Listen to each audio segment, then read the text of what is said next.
Hello, friends, and welcome to Bottle and Bond, a discussion of the James Bond movies and lore alongside spirited companions. I am Mike Scott, and I have been watching James Bond movies for nearly 30 years, but have never really taken a deep dive into the history and lore of this film franchise. So, alongside my friend Charlie, we are going to delve into each of the 25 Eon-produced movies. During this episode, we will be enjoying a beverage or two that would pair nicely with the movie. Today, we will be discussing the 18th movie in the franchise, 1997's Tomorrow Never Dies. So find your cigarette case, prepare your favorite cocktail, shaken not stirred of course, and leave your hat at the door while we ponder this question. Is this movie a little too believable to be a Bond movie?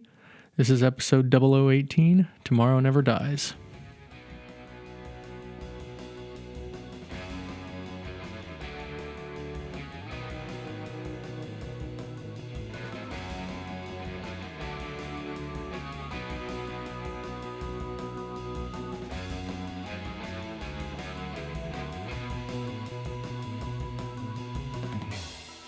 Charlie, welcome. Thank you, Mike. Long day for you already. It has been a long day. I know, work and running. Work on a Saturday, worst thing in the world. Yeah, not good. Is it too believable? That was going to be my comment. Finally, a plot that you can actually believe would happen, right? Yeah. And not trying to destroy the world to live underwater or in space, but trying to start a war to make lots of money covering the war. That could totally happen. Or just this big plot to, steal gold from Fort Knox and ruin the gold supply. Right, exactly. I know. This one, this could happen any day now. We have two companion beverages today. We have Smirnoff Straight Up. This is our second time doing a Smirnoff drink, I believe, because we did it for Dr. No. Yeah. We have something called the Saigon Sipper, which is in the... it'll be in the show notes, the recipe. It looks pretty good. A little sweet. We'll see how that goes. Good. I can't wait to hear what's in it and everything. Yeah. Errors and omissions. We have not really an error, I guess a little one. So I was talking about that book that I read, Trigger Mortis. Mm-hmm. I said it takes place after Goldeneye. It takes place after Goldfinger, so it takes place in the 50s. Yeah. Eye, finger, same thing. There's a Grand Prix scene in that book, because I did finish it. There's a Grand Prix scene in that book that is actually Fleming's own writings, because he was actually working on TV scripts that they didn't end up using them because Dr. No was such a success. Oh, but he was actually going to write a James Bond TV show. Oh, wow. Yeah. So that was pretty cool. I think there's a couple more that actually ended up being movies. Couple news items. There's an article, and both of these will be in the show notes too. There's an article about the 30th anniversary of Goldeneye, just how at the time they were questioning whether Bond was still relevant, things like that. If you listen to our previous episode, you know what I thought about Goldeneye. So yeah, you hated it, right? Bond was definitely relevant, yeah. Yes. There's also a new trailer for that video game, First Light. It has a very fancy Aston Martin Valhalla that you get to drive around. Very nice. Yeah. But can you drive it by remote control? That's a good question. I hope so. Let's jump into the plot summary. This is breaking news from the Carver Media Group Network. Notorious murderer and womanizer James Bond has been set loose by his extremist government to wreak havoc upon our freedom. Elliot Carver, the steadfast purveyor of truth and justice, seeks only to bring the people what they want. And what they want is an end to this rogue British agent codenamed 007. He is being supported by disgraced Chinese operative Wei Lin. Both are armed and extremely dangerous. After a blatant break-in at our Saigon headquarters, these villains absconded with Carver's intellectual property, which, in a free and open society, should belong to no government regime. Insiders tell us that these two now seek to sabotage Carver's truth-seeking news vessel, which is currently in the South China Sea monitoring the intense standoff between the British and Chinese governments after the two militaries engaged in a dangerous back and forth. CMGN will continue to closely monitor the activities of these villains, but we ask you, the people, to whom we are but humble servants, to speak up if you see or hear anything.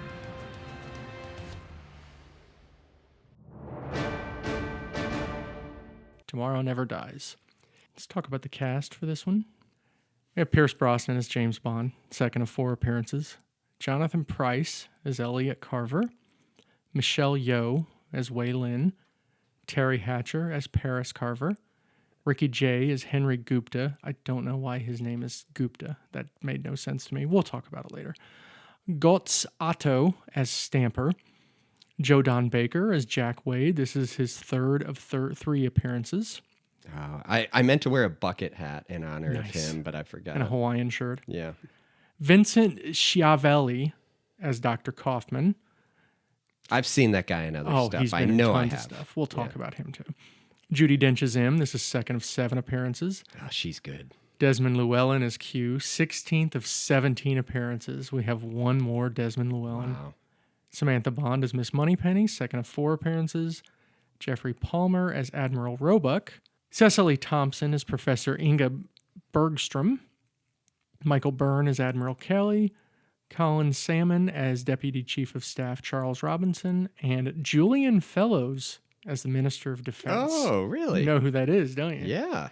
We'll talk about him more later, too.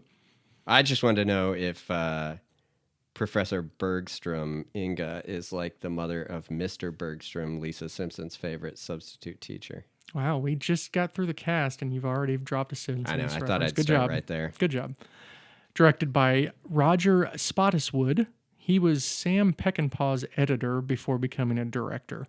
I'm going to go out on a limb and say you've never seen a Sam Peckinpah movie. You are correct. That's what I thought. Screenplay by Bruce Firestein. Music by David Arnold. Cinematography by Robert Elswit. And production design by Alan Cameron. We have 2 theme songs in this one. We have Tomorrow Never Dies by Sheryl Crow, written by Sheryl Crow and Mitchell Froom. And we have Surrender by Katie Lang. Music by David Arnold and David McAlmont. Lyrics by Don Black. This is the song that's at the end credits. Now, wait. Is this one that Cheap Trick covered? It is not. Oh, it okay. is not Surrender. No, that's a Cheap Trick original. That's Surrender. I know it is. I'm kidding. U2 has a song called Surrender as well. I don't have a song called Surrender. I don't know No, what you're you talking don't. about. Nice. It's premiered December 9th, 1997 at the Odeon Leicester Square. I found out this morning while I was running that my friend Gavin lived in Leicestershire. Oh, nice. Leicestershire. We'll have to go there someday. I know. It's premiered in the UK December 12th, 1997. Premiered in the US December 16th, 1997. The budget, adjusted for inflation, $162.7 million. This was an expensive movie. Yeah. Worldwide box office, adjusted for inflation, $589.7 million, which is good for 19th out of 25. Any history with this one? Did you see this in the theater? I did. Okay. Yes. And I feel like for sure that opening scene with the arm steel is very memorable. I really like that scene. But yes, I saw this in theater back in the day when it first came out. I had it on tape. I didn't see it in the theater, but I definitely had it on tape. We're getting close to the first one I saw in theater, sadly, that it took this long, but almost there. Who knew that the bad guy was going to someday found a religious cult In Westeros? in Westeros? Nice. All right, let's go to the scene-by-scene breakdown. We start off at a family-friendly terrorist arms bazaar on the Russian border, and we get our first look at Henry Gupta, who is played by Ricky Jay. He's there making some sort of arms deal. Ricky Jay, for me, is known for Boogie Nights. He was like the cameraman in Boogie Nights. Oh, that's but he's right. done many other films, and he's also a very accomplished magician. Interesting. And there's actually some deleted scenes of him doing card tricks that they had a card trick thing that he was doing in the movie where he was flinging these cards and like pinning them to like metal doors and stuff. But they cut one part, so they had to cut it all, unfortunately. Wow. Gupta is a pioneer of cybercrime, even though he started out as a radical at Berkeley.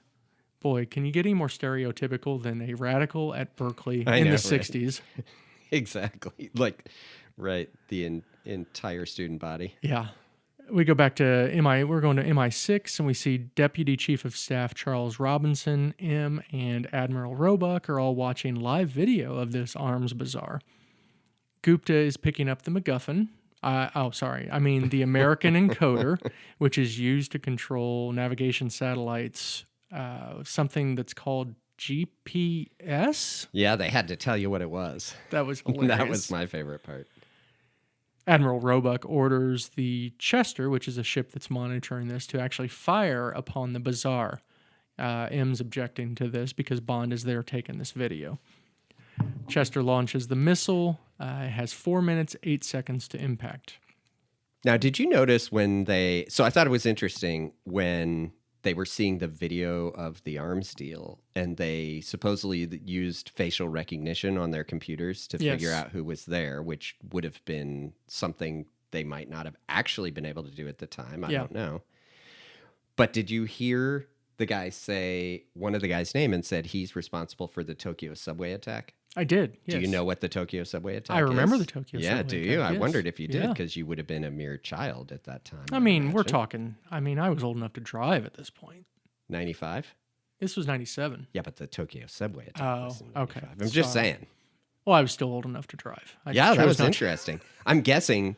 I wondered, and I did not do any extensive research to figure out whether the name of the person he mentioned was actually the person responsible for the Tokyo subway attack. Probably not. I'm sure one of our many Japanese listeners can chime in on that. Yes, that's probably true. So Robinson is observing that one of the jets at the bazaar, because he's talking with Bond during this, and one of the jets at the bazaar actually... No, he's talking to White Knight. Oh, I'm sorry. He's talking to White Knight. One of the jets has Soviet SB-5 nuclear missiles. So they have this missile coming to this base that's going to blow up this nuke, and that's not going to look good. No, probably not. The Admiral chastises the Russian guy that's there at the command center with them, saying, can't you guys keep track of any of your stuff? Yeah. Good thing that doesn't happen anymore. Right. Roebuck commands the Chester abort the missile, but of course at this point the missile's out of range. So M tells Robinson which I doubt is a real thing, but probably for purposes of the movie. M tells Robinson to get Bond out of there. And now we get on the ground at the arms bazaar. Bond gives a guy a light, but then proceeds to knock him out. And we get our first quip where he says filthy habit. Bond then blowing things up left and right, and pretty good blowing stuff up scenes, really right? Was, he gets machine guns, he's shooting people, he does like a grenade or put something, where it'll blow up this stack of. They're selling explosives, right? So there's lots of good stuff to blow up there. He eventually heads for this jet that has those nuclear missiles on it. We see Gupta's escaping during this chaos with that encoder, the MacGuffin. Yeah. Bond continues destroying everything with the jet and then proceeds to taxi as the missile is approaching. So Bond is trying to take off while the knocked out co-pilot wakes up. He flies over the top of a landing jet as the bazaar explodes. It was pretty cool explosion scenes. And it was also a good shot of him taking off in that plane and then the other plane coming behind him to take off, right? The guy who was chasing him. Yeah, that was pretty cool. It was a pretty cool scene. Bond then gets garroted by the co-pilot and he dies, and that's the end of the movie. Really short movie. I know, right? No, of course he doesn't. And he's getting choked, but he's still managing to fly the plane perfectly well. And not get killed. Just so you know, if I were the co-pilot, I'd be like, hey, I'm going to let you fly this plane and get us out of here alive. Yeah. While the other guy behind us is trying to kill us, I'm going to stop choking you for now. I'll work on that later when you've evaded the guy who's shooting at us. What's the victory for the co-pilot here? Right. Well, like, if he does that, what's that going to do for him? Yeah, if he chokes him, he's going to be dead. Yes. If he chokes him enough that he can't fly very well, the guy behind him is going to shoot him. Yeah. Well, why is he doing this? Eventually, Bond decides to kill 2 terrorists with 1 stone. He ejects the co-pilot into the other plane's cockpit. It's a good thing that plane has the dual adjustable ejection seats. Yeah. Instead of the right. single ejection the single button. Like in Goldeneye, where it was a single. They popped them both up. I feel like in real life there might not be separate ejection seats. The other thing I wondered is, if you eject the guy and he's got that thing around your neck, like that might not go well. No. But Anyway, thankfully it works. Yes, we get a quip from Bond, backseat driver. So we get 2 quips in the opening scene here. And then Bond teases the Admiral, saying some funny stuff to him, and flies off as the opening credits roll. That's where we go into the song Tomorrow Never Dies by Sheryl Crow. I'm not going to waste any time here. This is one of the worst Bond theme songs. I do not like this Bond theme song at all. I love Sheryl Crow. You and I have had many conversations about Sheryl Crow's first 3 albums. Yeah. I do not like this song at all. I find it average and unoffensive. Yeah. That's the best I can say about it. It doesn't, I mean, it's not Moonraker. I don't know. Really? We'll see. Wow. We'll see when we talk about our ratings. I think it's a little better than that. I'm not going to say it's good, right? It's average. We'll talk about the other one at the end of the discussion. We see a really cool, in the opening credits, Omega Seamaster watch, which we then get a good shot of later. Yeah. Well, when he uses it as a gadget. Yes. But the Omega Seamaster watch at the time was a very big endorsement type of thing, kind of like the BMW thing, where they had James Bond was wearing their watch. Yeah. Kind of a drastic change in the opening credits. What did you think overall of... Because it was very digital and obviously a lot of media. It was. I kept trying to figure out how they... I mean, I'm assuming technology at the time, that girl who looked like a computer chip had to be probably dressed in a green screen thing. Probably. And then they're projecting that on there. But they found a very tight-fitting green screen dress for her. They did. And then they had the girl jumping off the diamond completely nude. Yes. You could see a little bit there. Yeah. It was an interesting I mean, it's credits. a Bond opening, right? But there definitely was more digital type stuff in it for sure. It was fine. If we were ranking the opening credits, it would definitely be in my bottom tier. Yeah. It's nothing special, but it's like you expect in a Bond movie. We now go to the HMS Devonshire in the South China Sea. So there's an alarm that gets sounded after a flyover by 2 Chinese jets. They receive a warning from the jets that they are too close to the Chinese coast. The Devonshire is sure of their position in international waters. We then cut to the Carver Media Group network in Hamburg, where Gupta is monitoring the Devonshire via a very fancy CGI satellite. Right. Then we cut to Carver's stealth ship. I don't think they said this in the movie, but I read that the name of the stealth ship was called the Sea Dolphin II, which is following the Devonshire. Yeah, I don't remember him saying it, but... Elliot Carver is talking to Stamper, who is a poor man's Dolph Lundgren. Right? Yes. I mean, he looks a lot like him. Elliot Carver is played by a guy by the name of Jonathan Pryce, as we said earlier. I also know him from the movie Brazil, which I 100% guarantee you've never seen. No. And like we said earlier, he is the Sparrow in Game of Thrones. Yeah. But he's done tons of stuff. He's been all kinds of stuff. Oh, he's River's father on the Slow Horses show, which is a terrific show. I haven't really gotten into that one yet. Yeah, it's good. Stamper then sends a sea drill into the Devonshire to sink it. The Devonshire thinks it's a torpedo from the Chinese, which, is it a torpedo? Can you launch a torpedo from a jet? Is that how that works? I don't know. I'll bet there's a jet somewhere you can launch a torpedo from. I don't really know, but probably. So then there's a missile that gets fired at the Chinese jet. It turns out Gupta is altering the GPS system to set the ship off course. The ship was, in fact, in Chinese waters. But I wondered myself what the actual time for a sea drill to go through ship steel would actually take. Yeah. It was pretty quick because the Devonshire starts to sink. I did like how they had like the infrared picture of the sea drill or whatever, and he's like, let's go upstairs. And he started moving that thing around all over.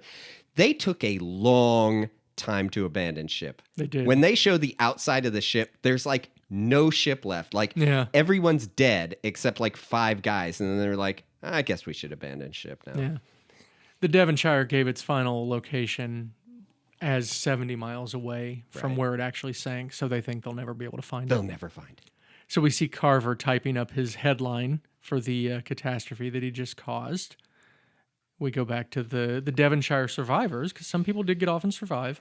They're waiting in the water to be rescued. I don't know who they thought was rescuing them, but I think when you're in the middle of the ocean, you'll take any boat that's there, right? Unfortunately, it's the poor man's Dolph Lundgren, and they're filming, and while they're filming, they all get shot and killed. So all the Devonshire sailors get killed. Yeah. That's right. There were 17 of them, right? Yes, there were 17 that survived. Yeah. So then the henchmen go down to the Devonshire, and they take a missile out of the sunken ship. I'll tell you what. There's a lot of scuba diving in Bond movies. Really Lots is. of scuba diving. Almost as much scuba diving as car chases. Right. Gupta packs up the encoder and goes to talk with Carver. We see Carver in this big media room talking with various talking heads. None of them were David Byrne, but there were a lot of talking heads. Oh, boy. Two people on that screen are kind of funny for me. The first one, I recognized him immediately. It's the guy named William Donlow, who was in the first Mission Impossible movie, the one that basically allowed Tom Cruise to drop down into that room and steal the knock list. And one of the most famous movie scenes of all time, yes. And then he comes back for Mission Impossible, The Final Reckoning, which was awesome. And then we see Michael G. Wilson. Michael G. Wilson is the one person that's like talking to Carver the most about Carver's plans to, like, there's like a president. He says if the president doesn't do this, he's going to release this tape of him. Yes. And Michael G. Wilson, one of the producers, Cubby Broccoli's stepson, is the one that comments, inspired. He says something like inspired. Oh, okay. So then Gupta arrives. They chat with Stamper, and Carver announces the breaking news to all those cronies that are on the screen, and he wants the conflict spread through all of the media outlets. So now we go to England. There's no news like bad news. There's no news like bad news, yeah. We're now in England, where Bond is getting private tutoring at Oxford. We see a quick shot of the Aston Martin parked outside. Then we get a quip that's in Danish, our first foreign language quip from Bond. I've always enjoyed studying a new tongue. Nice. And we have Slap and Tickle with a Danish language tutor. Bond gets a phone call. Yes, go ahead. From Moneypenny. Moneypenny is informing him of the British fleet being sent to the South China Sea, while we see him and the Admiral chatting. Bond says he's just brushing up on a little Danish. Very, very good. And then, Moneypenny tells him. Bond says he needs an hour. Moneypenny says 30 minutes. And then Moneypenny's very saucy in this one, and I love it. Yeah. She says, "You always were a cunning linguist, James." I'm sure that's some double entendre. I have no idea what that could possibly mean. I'm not really sure what it means. Yeah. Maybe one of our listeners can tell us. And then Moneypenny turns to M, and Moneypenny says, "Don't ask," and M says, "Don't tell," which is a wonderfully relevant thing to the mid-90s of the don't ask, don't tell policy. Right. Kids, the don't ask, don't tell policy was a policy where if you were a homosexual in the military in the mid-90s, you were just not to tell that you were, and nobody was supposed to ask that you were. And I think they used to have the question on the application. So I think they removed the question from the application. Was the question, are you a homosexual? No, but we are willing to learn. Would they send us somewhere special for that? Kids, that's a reference to the movie Stripes. Outstanding movie. Bond is now heading back to MI6 in his Aston Martin. So we have Roebuck, M. Robinson, and the Minister of Defense discussing sending Bond in to investigate the Devonshire attack. The Minister of Defense is played by Julian Fellows. This is the guy that created the movie or the TV show Downton Abbey. Yeah. I believe he also wrote the movie Gosford Park, which is very similar to Downton Abbey. And I think isn't he the one who's doing The Gilded Age that's on HBO right now? I haven't seen that yet. I've heard good things, but yeah. It's very entertaining. But yeah, he's got that time period down, I guess. What if I told you that there are 2 more Downton Abbey people in this movie? Oh, I can't wait. Yeah. The Admiral, so him and the Admiral going back and forth because they want to handle this in different ways. No, the Admiral just wants to go start a war with everyone. Yeah. And M doesn't want to. She wants Bond to try and take care of it. And the Admiral says M doesn't have the balls for this job. To which she responds, "Perhaps The advantage is I don't have to think with them all the time. Yes. What a line. And then you see Robinson in the background kind of put his head down and chuckle when she Yeah. says that. That's an awesome I mean, scene. she's a Is really M the good greatest? M. She's Yes. really good. You know, the original M's in the older movies were a lot more like M is in the book, which Yes. is you only see him in his office. Yeah. He's very reserved.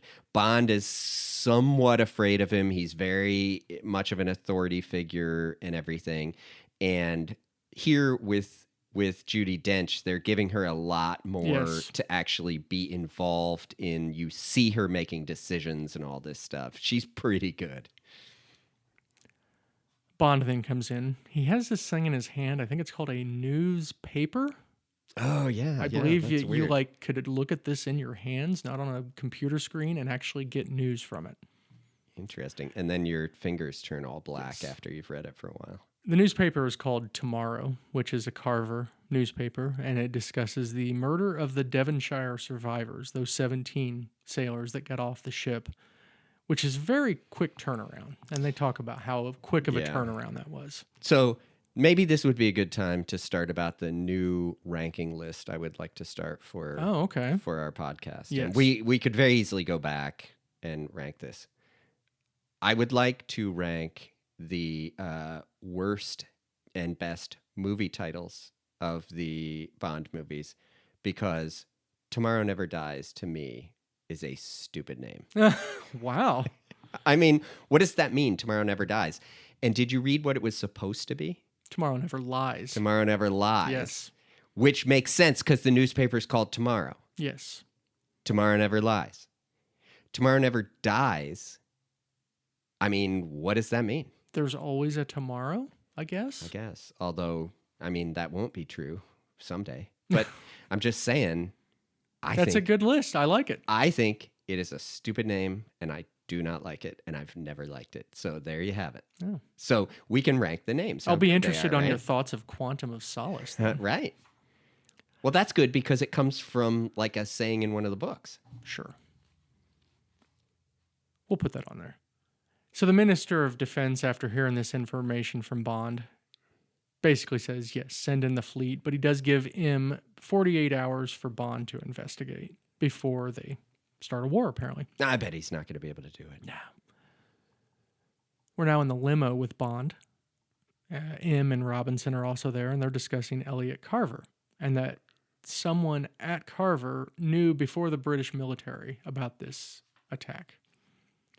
Right. They talked about, well, they also said because it was the Vietnamese who like picked up the sailors supposedly or like went and saw it. And they talked about how there was only 17 minutes between the time. Yes. Like the How did Vietnamese they get it that figured fast? it out. There was no possible way the Carver media could know because the Vietnamese had only known 17 minutes before that. By the way, that limo is a Daimler DS420, which is a very popular limousine at the time, and and before that, amongst like British I think that's what my parents had. lords and stuff. Of course they did. No, it was a cool limo. Yeah. This was before the Chrysler merger, I assume. Oh, yeah. Oh, way before the Chrysler merger. Yes, but no, that is definitely a sweet limo. M decides to send Bond to Hamburg to talk with Carver, get some more intel. Moneypenny then provides Bond with his whole, mission plan or whatever. Right. And then M mentions that she knows that Bond had a previous relationship with Carver's wife, Paris. So M says, But they weren't married at the time. they Or weren't she married wasn't at the married. time. Yeah. Bond made a point to say that Bond didn't like that information got out, and he says something like, I didn't realize private information was released like that. And I think Moneypenny says, like, for Queen and Country, James. M ultimately tells Bond to pump her for information, and Moneypenny, once again being very catty, you'll just have to decide how much pumping is needed. Yes. I mean, that was in case you didn't get the first part of the joke. They really put it in there. And it's a good thing HR was not there Right. at the time. So we now go to Hamburg. Bond is at the airport reading another one of these weird newspaper things we talked about earlier. And an Avis rental car employee arrives. He looks a lot like that Major Boothroyd from Q Branch. By the way, this is a terrific scene. Oh, the it's amazing. Dialogue is so good.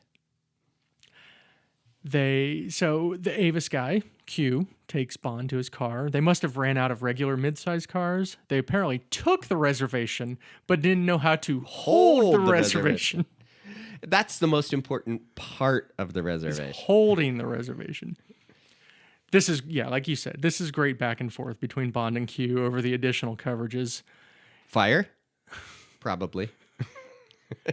It was a missed opportunity for Bond, though, where he should have just said, yeah, you better give me the insurance because I'm going to beat the hell out of this thing. Yes. Property damage? Definitely. Nice. Personal injury? Hopefully not. Hopefully not. That's a great scene. What's crazy is that's not the last of our Seinfeld references either. Oh, good. So now we got gadget time. We have the BMW 750iL. Or as Q calls it, the BMW 750iL. Nice. This thing has machine guns. It has rockets. Again, they talk about this thing called a GPS. It has a female assistant, which Bond quips, I think we've met. Yes. Q says, I figured you'd respond better to a female. Yeah. We'll call this its own gadget because it does a few other things. But we have this Ericsson phone before they were owned by Sony. Okay. And this is, it has a remote control on this cell phone that can control the car. It flips open. Yeah, it does. But it also has a fingerprint scanner and a taser. I'm sure neither of those things Neither of will be those, used. he won't need those. No. Bond takes, Q doesn't, he says it's really touchy, Yeah, it's he kind has of hard to trouble learn. controlling it. Bond takes the phone and immediately controls it like he's playing Gran Turismo, the video game. Yeah. And Bond says, he spins it back and parks it. He says, I think we understand each other. And Q, being Q, grow up 007. Terrific scene. Yeah. So now we're having hamburgers at night. Oh, sorry, I miswrote that. We're in Hamburg at night. Bond arrives at the CMGN building, the Carver Media Group Network building. Carver is chatting with his guests as an assistant brings Bond over. By the way, the woman that played the assistant, she could speak 7 languages. So if you later on, we'll have that scene where she's talking at the top of the stage, telling everybody to calm down. She can speak 7 languages, so she was saying it in a bunch of different languages. I thought that was cool. Well, I noticed the German. I didn't hear all the other languages, but I heard that was pretty good. So the assistant brings James Bond, for an introduction. Right. And then we have this lady arrive named Wei Lin, who is with the New China News Agency. We have Michelle Yeoh, Queen, Oscar winner, and lead in one of my favorite movies, which is Everything Everywhere All at Once. She's also known for Crouching Tiger, Hidden Dragon, Police Story 3, something called The Heroic Trio, and a movie called Yes, Madam, which I believe was one of her first, if not her first movie. It's a very Hong Kong Chinese martial arts movie.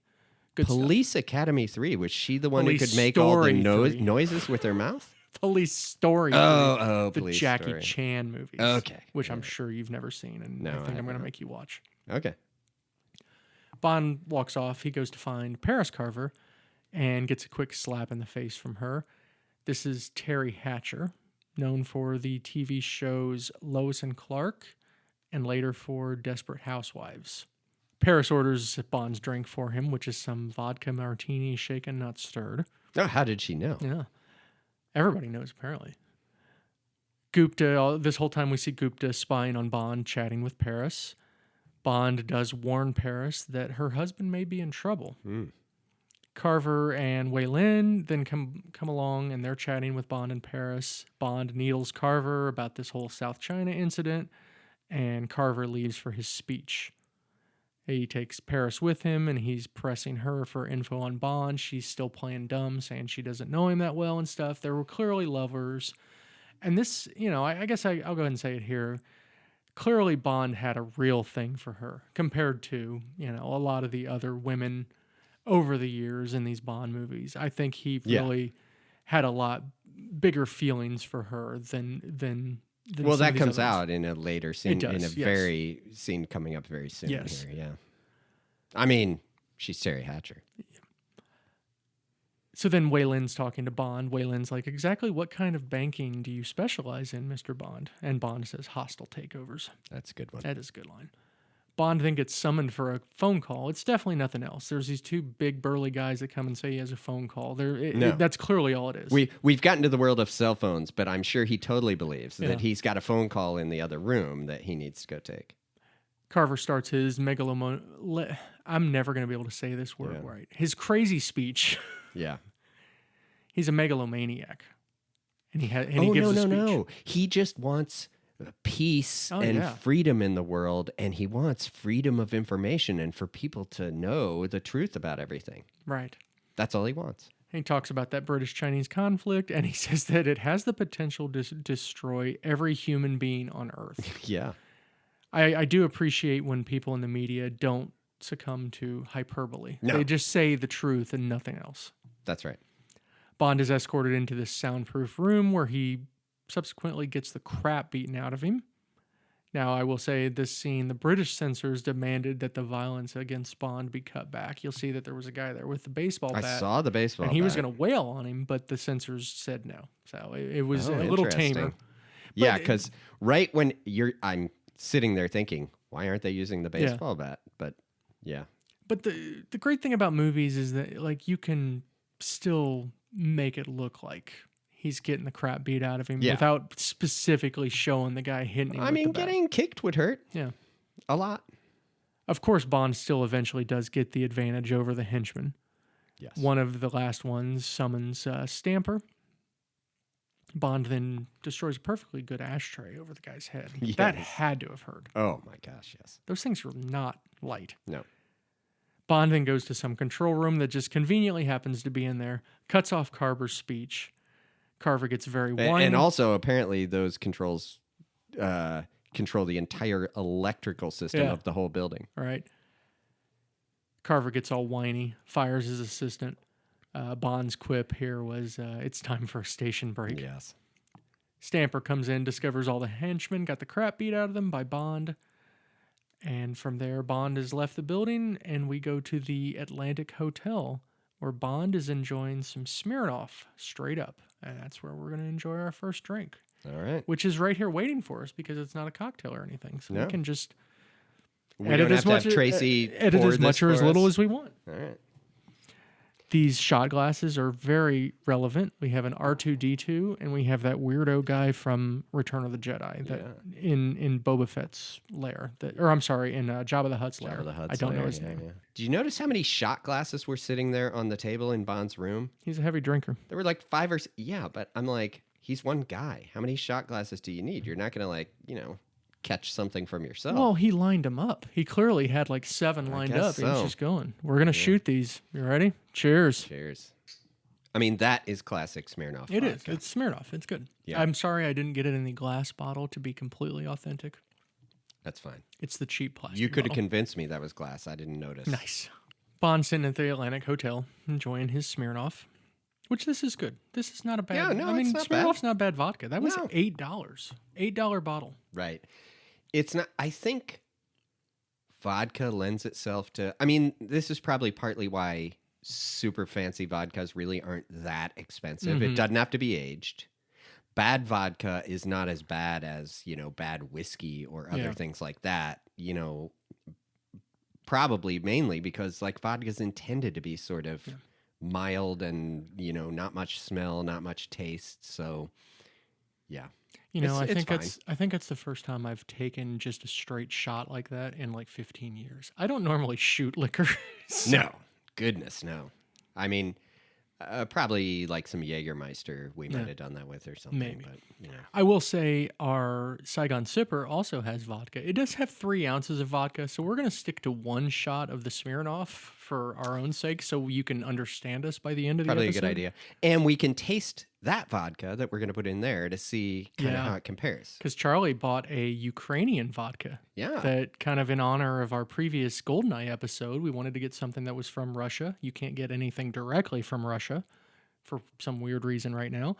But he found a Ukrainian vodka that we are going to put in our Saigon Sippers later. Yeah. I mean, that was part of the USSR. It was. Not that they were happy about it, but you don't know how lucky you are. No, I don't. So while Bond's enjoying his Smirnoff, Carver is watching another media outlet make fun of him, and I'm sure that didn't wound his ego at all. I mean, No. big billionaire, really powerful people, they're never affected by any little thing that anybody would make fun of them about. I mean, that's just silly. Never. They're way and above they such never things. try to exact revenge on the people Absolutely not. who No. say those horrible things about them. You know why? Because they're here for the people. Right, they're That's- magnanimous people. They love the people. It's Yes. not about them at all. No, definitely. This has been an episode of Charlie and Mike Get Woke. Paris gets sent to get intel on Bond because Carver's talking with Paris, and he clearly knows that she knows him better than she says she knows him. So ultimately, he sends her. I mean, we talk to don't him. really know that he sent her. They don't make that totally clear, do they? I think they do. I think it's pretty clear. Okay. Yeah. But she finds him awfully easily. Bond's sitting there having his like 7th Smirnoff or whatever, and he's expecting someone to visit, but he definitely didn't think it was going to be Paris. He thought it was going to be a henchman or something. Yeah, because he picks up his gun as Yeah. she's coming into the room. I guess he left the door unlocked. Yeah. I mean, she just walks right in. Bond does try to send her away, but she declines and shuts the door. And then Bond is drinking, and then he just takes his shot glass and throws it to the floor. Should we have thrown our shot glasses to the floor after we just had this drink? Why did he do that? I'll do that. Here we go. Oh, no. So now we get slap and tickle number 2 with Paris, because obviously she still likes Bond. Yeah. And Paris, Why wouldn't she? He takes her dress off, and you know what, man? Those are real, and they're spectacular. They are spectacular. And this is where, like, she says, were you afraid because we got too close? And he says, yes. I believe she even wrote, I wrote too close for comfort, which, by the way, is a really, really sitcom. entertaining sitcom. Yeah. Who was in Too Close for Comfort? It was, oh my gosh. The guy who was on Mary Tyler Moore as the new newscaster. And he was also in Caddyshack as Judge Smales. Ted Knight. Ted Knight, yes. Yes. Okay. Ted Knight lives with his wife, and his daughters live, like, he's basically their landlord, and they live in the apartment below them in, like, San Francisco. Oh, so they are And too close for comfort. hijinks ensue. Nice. He's a cartoonist who has a cow as, like, the main subject, and when he draws his cartoons, he has a cow puppet on his hand as he's drawing. Wow. It's good stuff, Mike. Well, we're waiting. Oh, that was a Caddyshack. I'm sure all that will be cut. By the way, the real and their spectacular line, for anybody that didn't know, that is a Seinfeld reference, because Terry Hatcher was, in fact, also in Seinfeld. Yes. She was very popular at this point. It was a very big deal for her to be a Bond girl. Was she? Yeah. Well, what This ti- was like her peak. she This had was at the been- end had of she Lois and already Clark. been okay. So she had been on Lois and Clark. Yes, this was her Lois and Clark. Was This before- Seinfeld pre Lois and Clark? No. Oh, really? Okay. Well, no, I think I'd have to look at that. I think it was. I think they were around the same time. So yeah. Could be. Yeah. She's something. We have Carver and Gupta discussing Bond's history. Gupta says that Bond was a perfect employee, which means he's clearly a government agent. Yeah. Gupta did record Bond's... But hey, whoa. Yes. The thing I thought was, I guess if anyone looks up my work file, they're going to assume I'm a government agent, Mike. Wow, good for you. They're going to look up mine and be like, oh, he's just a schlub. That's all I could think of is, I guess, my employment record looks like I'm a government agent. I only have glowing things said about This me, has been Mike. an episode of Charlie is the King of Humility. Exactly. We also see that Gupta recorded Bond's conversation with Paris. After he cleaned up the chatter in the background, he hears the whole conversation about clearly they know each other better than Paris said. So Yeah, do you still sleep with a gun under your pillow? Yes. I always do. Oh, definitely. Carver. I mean, we live in a very gun-friendly state. I mean, they make you have a gun under your pillow. we live in a very violent neighborhood too. I mean, it's like Oh, yeah. it's like RoboCop out here Definitely. in the suburbs. Yep. Carver says to set a doctor's appointment for his wife. That can't be good. No. We're now the next day in Hamburg. Hamburg? I don't know. I Hamburg? I'll just say Hamburg. I bet it's more Hamburg if you're saying the German way, but we would say I'm just going to say Hamburg. Pretty sure. It's like Sanchez and Sanchez. I'm just going to say it both ways. Yeah. Cover my bases. Or like Leicester, Leicester, Leicester, Leicester. Leicester. Yes. And now we know there's a Leicestershire. Yeah. Shout out to Craig. Leicestershire. No, this is Gavin who lived in Gavin. Leicestershire. But Craig sent the email. He's the one who sent the email. Okay. Okay. Yes. Shout out to both of them, I guess. Shout out to Charlie's two British friends. Our two British listeners who live in the United States. So Paris gets dressed, gives Bond some intel on how to infiltrate Carver's building. We see Bond getting into the Carver building of course, he uses his phone to open the door. So there's the gadget being used once, conveniently. He doesn't use it, though, with NFC or Bluetooth or anything. He uses the 25,000 volt fry the door panel opener thing. Gupta's talking with some henchmen. He's talking about this very expensive looking satellite that costs $300 million that clearly doesn't look like it'll break if it falls over. No, I know, right? That was ridiculous. You know, they build satellites in like clean rooms and you can't even get microbes on it and all these things, right? This is just sitting in some random room. And it's just sitting in the room and he's like, yeah, you break it, you buy it. It's like propped up like it's an umbrella up against the corner. Like you said, Bond tases a lock to open the door, searches the lab, finds the secret safe behind a painting. Yeah. And the secret safe has money, drugs, porn, and the encoder. I liked all the stuff in there. This is why Charlie stores all of his vices somewhere nobody can find them. Oh. It's probably the same place where you stored your cigars that you smuggled into the country. Exactly. Definitely. Well, this is an interesting thing where, right, we started these movies in the 60s. Yeah. And he's opening safes with a stethoscope, yeah. right? And then he's got... Then we get that cool safe cracker thing that's like probably weighs like 30 pounds. Yeah, that he had to send out of the building in like the crane, yes. right? And then... So that Peter Frampton could get it and take it away. Definitely, yes. And it is interesting to see the safe cracking technology he has used over the years. Mm-hmm. This one is a fingerprint safe, and he... miraculously has a fingerprint reader and then screen on his phone to fake out the fingerprint reader to open the safe. Pretty good. I was watching the commentary on this scene, and I didn't really think about it, but the way it was like shot, like you could see that they cut a lot, and it's like Bond is looking around the room, and then Bond is sitting in the chair. It's like it tells you that time has elapsed while Bond's trying to figure out where this thing might be. Okay. We then hear this noise at this door, and we see that Wei Lin is trying to break in, but she sets off an alarm. Yeah, Bond, instead of running away back outside and being happy with capturing the device that he got, he goes and stands next to the door to shoot the person coming in. Yeah. And then he shuts the door on the henchmen that are coming up, and then he runs off, and then he destroys that $300 million satellite. He just knocks it over. Breaks like glass. It was like, really?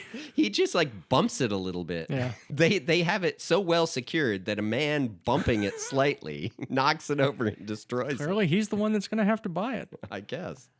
Wei Lin and Bond then are making their way through the building. We see Wei Lin doing this really cool walk down the side of the building. That was not awesome. of the building, and the inside.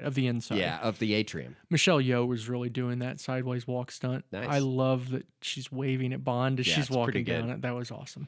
This is one of those scenes where it's a good thing that people with machine guns are such bad shots. Yes. Exactly.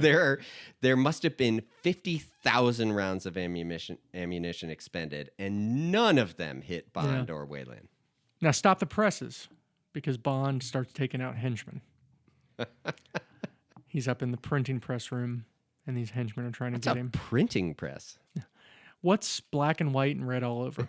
Exactly. Those newspapers after that henchman got pressed. Because Bond throws him into the printing press, and then we see blood. And then we get a I clip. feel like these are not our first rolls of newsprint that we have had in Bond movies. I'm fairly certain we've had other ones. You may be thinking of For Your Eyes Only, where they had those big rolls that were actually pure heroin or whatever. Yeah. Yeah. the Okay, liquid maybe heroin. I'm thinking of the book, because there's a book where there's a truck with newsprint on it. Okay. And it rolls on top of his car. We get a little quip. They'll print anything these days. Yes, that's a good one. I will say, this whole scene, the Bond theme is like very prevalent throughout it. Yeah. And it's done very well. Yes. I love the Bond theme in this scene. And they do it well in the movie. This is not one of the movies where they take the theme song and play that theme all the time. Yeah. Some of the movies, they do that, where the soundtrack, but this has very, very Bond theme background music. Yes. Well, I was watching the commentary on this, and they were talking to David Arnold, who's the guy that did the music, and he was very cognizant of that fact that I want that actual theme in there, but he did give it some of the electronica kind of beats to it and stuff. So that it was cool. It was really well done. But it's the 90s where they're probably trying to sort of self-correct for some of the terrible music they had in some of the previous ones. You know what I mean? Yes.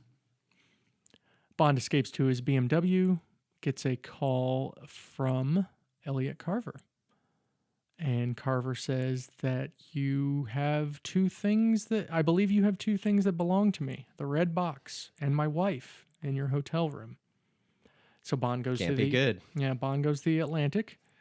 Great park job by him, by the way, in that garage. Oh my gosh. I key cars that do that when I see them. In my special book, Yes. I just wrote Parks Diagonal ? Like, seriously, what kind of jerk parking job is that? Bond puts the encoder in the glove compartment and grabs his Walther PPK. Oh, it's not a PPK. Oh, it's not a PPK. Okay.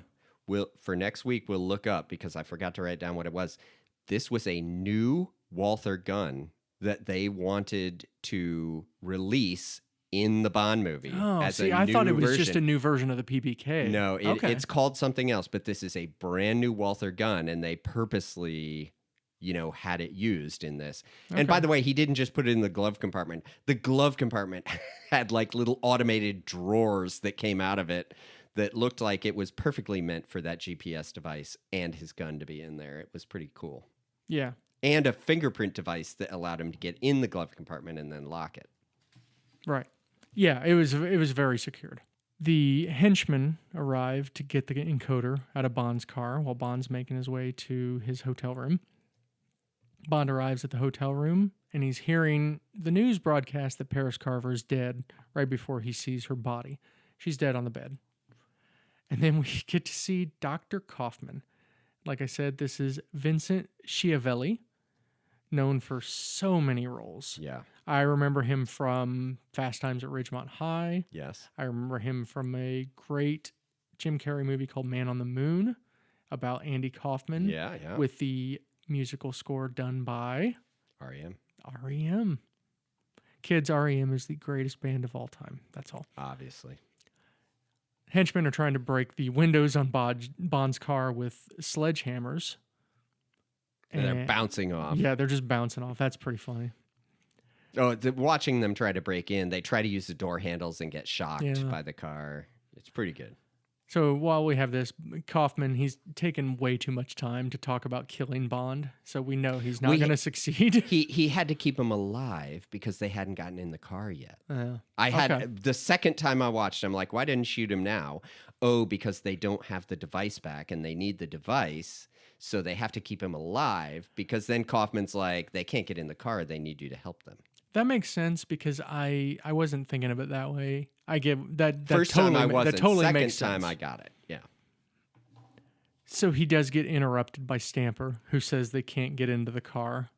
Kaufman asks, "Did you call the auto club?" Yes. And then he says this is very embarrassing, and he asks Bond how to get into the car. Of course, Kaufman falls for the old, my cell phone is actually a taser trick. Yes. And Bond kills him by telling him the code that sets off the taser that kills him. Or I'm sorry, that stuns him. Yeah, yeah. And Bond then phone, shoots him in the head. That phone must have the best battery of yeah. any phone ever made, because he already zapped 250 volts into the door entry panel, and now it's still going to have plenty more juice for the next scene. It is. Bond leaves by the window of the hotel, heads to his car via the roof. He finds his car, sets off a smoke bomb to distract all the henchmen. So now we get car chase time, but Bond is in the back seat of the car. So the car was being, for some behind the scenes, the car was being controlled by an elaborate setup that was like right behind the driver's seat. So you couldn't see the guy, but he was right there in the car doing all the controls and stuff. Could you imagine, though, if cell phones could control devices like that? I mean, that would be insane, right? Like, imagine if you could use your cell phone to like turn off a light. Yeah, or start your car. Yeah, what a crazy technology. It really, really is.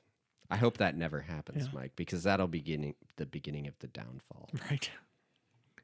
Bond is using every conveniently necessary gadget during this scene. We get rockets. We get out of the roof. Caltrips? Is that caltrips? The little spike. The spikes that come out, of the back. I just wrote drop spikes, Mike. We get reinflating tires. Yeah. And do you know one of the cars he uses the spikes on is a Ford Scorpio? Oh, nice. Now, Ford's European cars are different than their American cars. Yeah. However, at one point, they thought, hey, people like European cars. We will bring the Ford Scorpio over, and we will call it the Merkur Scorpio. Okay. Because they decided we should make a different brand. Sure, we have Ford, Wait, Mercury, isn't Mercury and Mercury? Lincoln. No. Oh. They called it Merkur, and it was the Scorpio, and like 10 people bought them. Yeah. And then they decided, I guess we're done with Merkur. Wow. We also get the hood ornament pop up and have a saw blade, which is such a very specific gadget that, like, It's not just specific. It is specifically at the exact right height that they put that steel cable across. Pretty cool, though. Yeah. Probably just an excuse for BMW's logo to be right in the movie for it to come right out of the logo. Imagine if it were a 3D movie, it would like hit you in the face. Exactly. The tires, by the way, the tires were actually just filled tires, and the car was weighted down, and then they just lifted the weight off, and they popped up. Nice. We get a henchman firing a rocket that has terrible aim. Why don't you just fire lower? He fires perfectly so that it goes through the two broken the front and back windshield, or the the totally front and back silly glass. I know. And hits the car behind. Bond escapes the car while the henchmen are still following, continues to control it with his phone. He then returns the car to Avis, and it's a good thing there was nobody inside of the Avis dealership that couldn't hear the car honking. I know, as it was coming down, or anybody on the street, on the sidewalk in front of Avis. I assume that's the horn honk. Why they did the horn honk was that so people would get out of the way. But yes, still. But his face is priceless when the car buries itself into the window right there at the Avis. It's pretty funny. And then the voice inside the car says, "Thank you for a safe return." Yes. But I will say, the car chase was pretty awesome. It was pretty cool. It was unique. Yes. That's one of the best things you can say about it, too. It was. I read that they had to, while they were filming it, they had to put signs all around the area outside that parking garage saying, "We're filming a movie. These explosions are not a problem." I mean, you can imagine... That was a lot of noise. And I read somewhere varying accounts of how many BMW 750s were destroyed during the filming of this. Like 15 to 17 is the number I read of BMWs that were destroyed doing this. I actually I pulled a quote from that big Bond book I'm reading, special effects technician Nick Finlayson. Okay. The car chase is only 2 minutes and 10 seconds of film. Oh, wow. But it required 5 months of work for 6 guys, and we ended up shooting the sequence for 3 weeks. Wow. That's crazy. All of that for 2 minutes.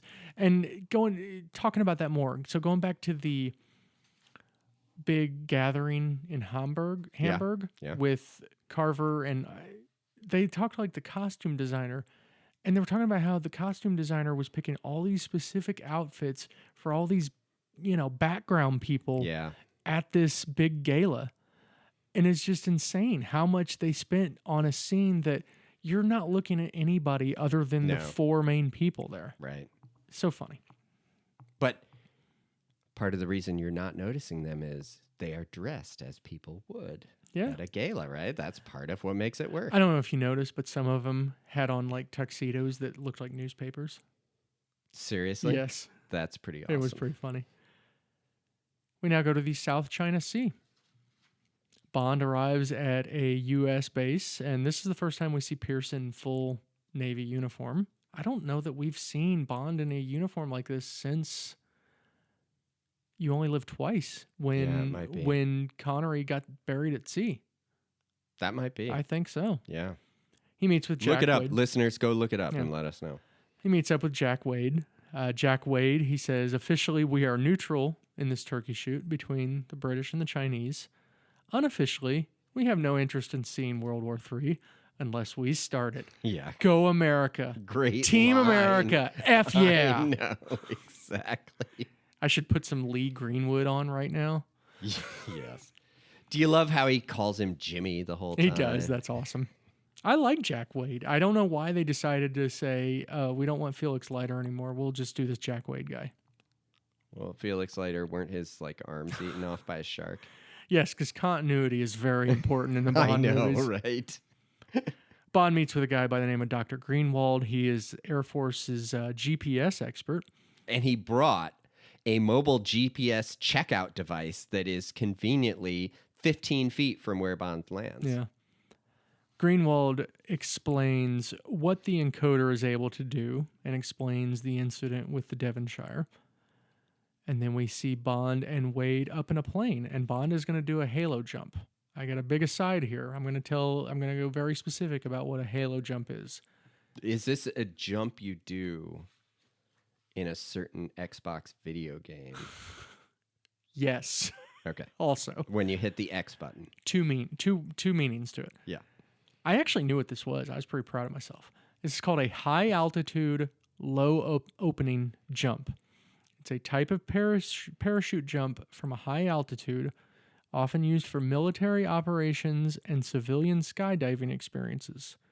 It involves a long free fall from high in the atmosphere, where supplemental oxygen is required due to the thin air, followed by opening the parachute at a much lower altitude.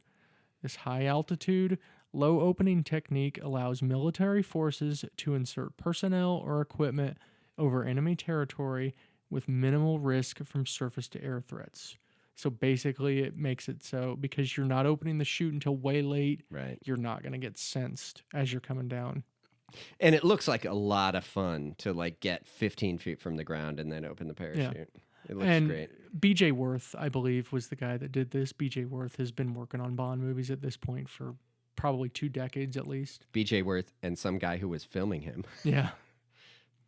It was cool. The halo jump was cool. Oh, it was very cool. I mean, I'm going to tell you, I'm not super in love with altitudes and being that high and everything. It would just be freaky, I think, going through the clouds like that. Nothing's going to be below the cloud because you're in the air and the likelihood of a plane being there is almost nothing. But at the same time, you can't see, right? So you have to go through those clouds and then you're going to be in the cloud for, I don't know, half a second. So wait, you're telling me your biggest fear is while you're in the air worrying about hitting something as opposed to the end result of that? Well, I'm worried about the whole thing, Mike. Okay. But I'm just saying, as I was watching him drop through those clouds, I'm like, you can't see what's coming. Does he know how high above the earth he is when he's hitting those clouds? I don't know. Okay. Bond dives down. Once he lands in the water, he dives down to the Devonshire. He's got his flippers on already and everything. He needs to prove that ship was sent off course deliberately. He's proving it by finding the ship? I guess. So, or a black box or something. When he saw it, but he knows it's in the wrong place. Yes, that's it. It's in the wrong place. But why do you have to go in? Oh, he saw it. He's like, okay, we're good. Well, there it is. Just to investigate. I guess he has to. Because how will he discover that there's a nuclear missile missing otherwise? I know, right, exactly. Someone does try to lend Bond a hand, an arm, and a body. But Bond works alone, plus that guy was dead. Bond sees that the missile is gone from one of the bays, and then Wei Lin sneaks up from behind and almost gets killed by Bond. That's an interesting way to be startled by somebody is underwater while you're investigating a ship. That's the last place you'd probably expect that to happen. Yeah. In an homage to Mission Impossible: The Final Reckoning, Bond and Wei Lin have to escape a sunken vessel while the doors get blocked by a bunch of missiles. I mean, it's amazing timing that they go in the ship and the ship is just on like a little, the ship is just like where the sled is that the Grinch has when it's up at the top of the mountain about to slide right off the before back. His heart grows 3 times. Yes, and he's able to lift it up. But these guys, their heart doesn't grow, and they're not allowed. They can't keep that ship from falling. They eventually find an escape hatch of some sort. I did read that Michelle Yeoh got stuck in this tube as she was trying to go up. Oh, that'd be fun. It was a bit of a panic there for a minute. I mean, they eventually had to pull her out by her feet to get her out of there. I'm assuming she actually had a breathing apparatus when she was doing the scene. And I guess we're not going to talk about the fact of whether you would actually get the bends from just swimming straight up like that. I guess maybe we'll just assume that it wasn't far from the surface. I mean, it was water a ship could be in. It looked pretty far. It's a great Radiohead album, though, The Bends. Oh, yeah, it's very good. Bond and Wei Lin surface. They're actually near the famous James Bond Island from The Man with the Golden Gun. I wondered if that's what it was. Since my wife had been there, she's like, is that the same place? It looks like it. I bet it probably wasn't named that in the movie. That'd be really weird if in the movie they called it the James Bond Island. Yes, I think so. They get up there and then they see Wei Lin's boat and Wei Lin's sidekick is there, and then he gets harpooned or shot and killed by Stamper. The harpooning was pretty awesome, right? Because he's standing on the edge and then the harpoon comes through his gut. Yeah. And then they're, taken away. And we're going to go to Saigon and we're going to take our quick break here and have drink time with our Saigon sipper. All right.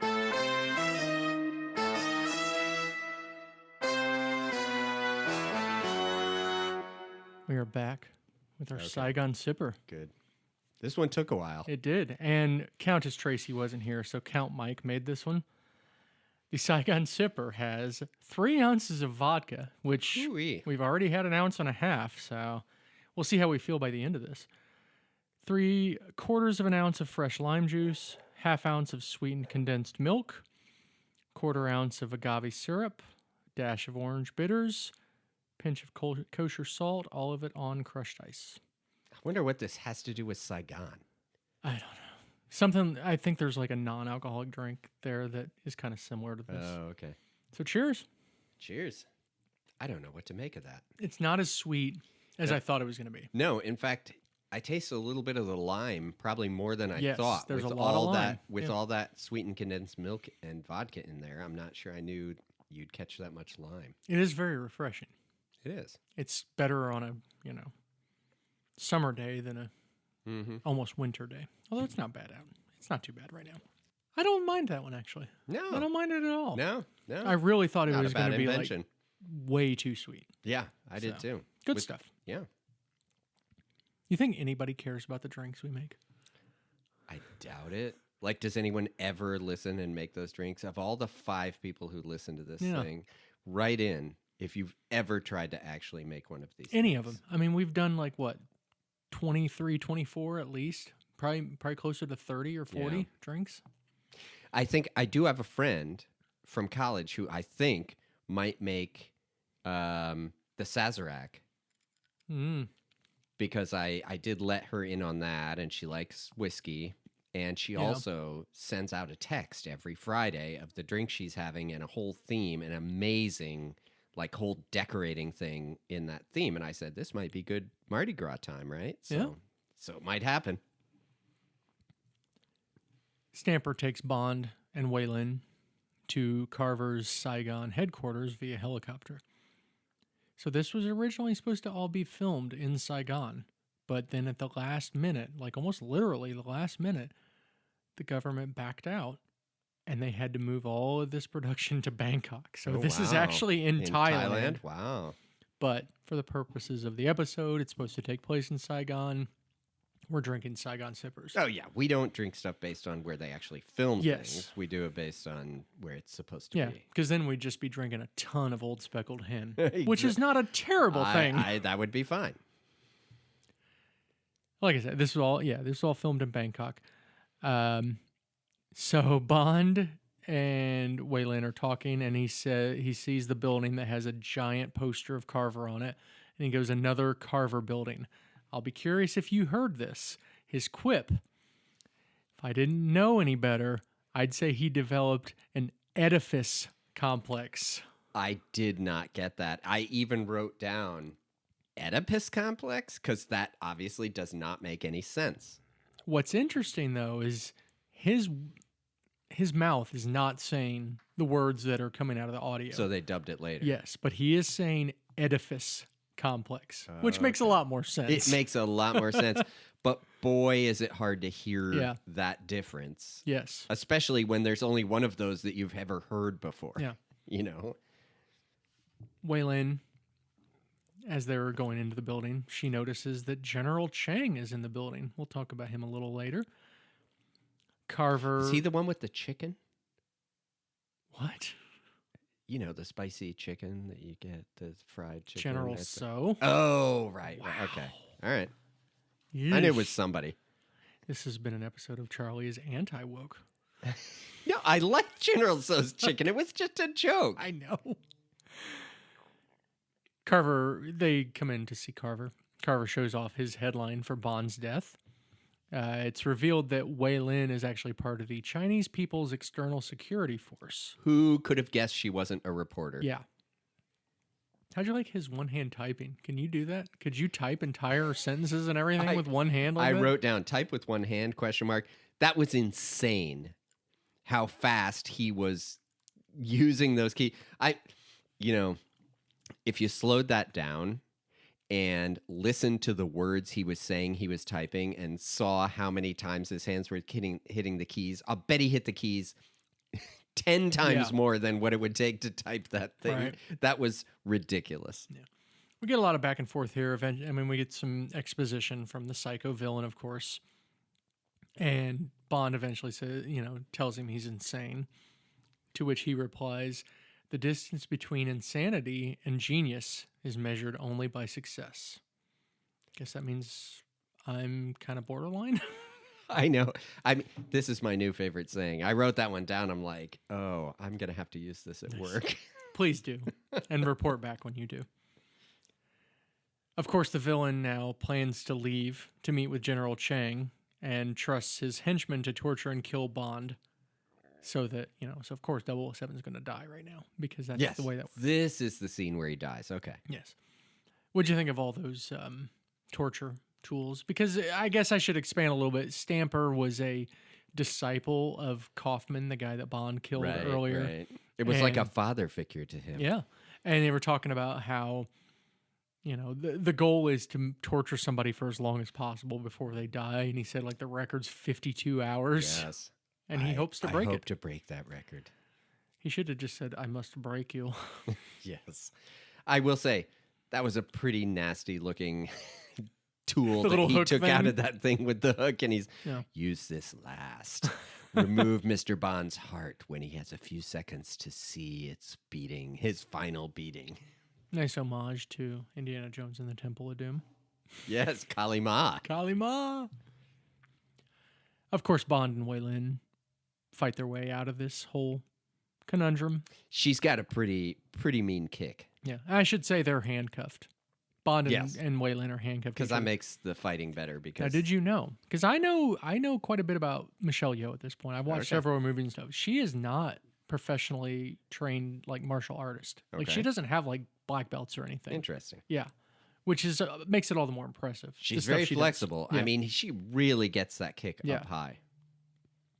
They fight their way through these henchmen, and then they eventually escape out the window to the side of the building, and then they see that there's this big poster. Very convenient that that toolbox was there to help them to cut the ropes so that they could grab onto the ropes and jump off the side of the building and slowly descend using Carver's face. Yeah. The skyscraper close-ups where it's actually them, because you can tell a couple of the scenes it's stunt people. Yeah. The close-ups were, it was a 5-story replica that they built at the studio. Because we know he's scared of heights. Yeah. From the last movie. Right. They do stop short of the bottom. So they're going to have to escape. But not short enough Right. that they can just drop to the ground. Yeah. They have to escape into the building, so they, That kick building into has it. the weakest windows of any building I've ever seen. They kick into it, it shatters, they get through, and then they get out of the building. And Bond wants to go to a car, but Waylon wants to go to a car. And Bond's like, no, we'll take one of these motorcycles. And this is where we get a BMW R1200C Cruiser, which had not even been released to the public yet.